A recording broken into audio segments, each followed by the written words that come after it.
आज हामीले यो डिटिएसएसआई भनेको के हो, यो कस्तो खालको टेक्नोलोजी हो, यसको बारेमा केही कुरा गर्नेछौँ। डिटिएसएसआई भनेको विशेष गरी यो बजाजको बाइकहरूमा देखिन्छ। बजाजको बाइकहरूमा विशेष गरी डिटिएसआई र डिटिएसएसआई भनेर दुईवटा खालको टर्म्सहरू प्रयोग गरिएको हुन्छ। यो अब डिटिएसआईको बारेमा पछि कुरा गरौँला र डिटिएसएसआई चाहिँ भनेको के हो यसको बारेमा चाहिँ कुरा गरौँ है त। डिटिएसएसआई अब डिटिएस भनेको चाहिँ तपाईँको डिजिटल ट्विन स्पार्क भयो।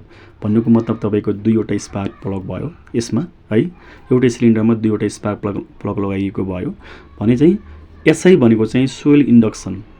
यो भिडियो मैले किन पनि बनाएको भने तपाईँको मैले अगाडिको भिडियोमा नै मैले सोइल इन्डक्सन अथवा इन्जिनभित्र जुन एयर फ्युलको मिक्सर चाहिँ भित्र इन्जिनभित्र छिर्दाखेरि चाहिँ त्यो सोइल हुनु अथवा भुमरी पर्न चाहिँ कतिको इम्पोर्टेन्ट छ त, यस्तो खालको चाहिँ कसरी डिजाइन गरिएको हुन्छ त भन्ने बारेमा चाहिँ यसलाई फोकस गर्न खोजेको हो।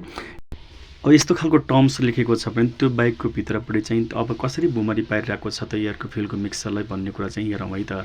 जस्तो कि ल जस्तो तपाईँले यो यसको चाहिँ यो तपाईँको डिटिएसएसआईकै हेड हो होइन, त्यसको इन्जिनको मतलब हेड हो। यसमा चाहिँ तपाईँले त्यो इनलेट भल र एक्जस्ट भललाई चाहिँ हेर्नुभयो भने त्यो इनलेट भललाई अलिकति अफसेट बनाएको छ कि अलिकति भुमरी पर्ने टाइपको सेप दिइरहेको छ। हेर्नु त, यसलाई राम्रोसँग हेर्नु होला यहाँले।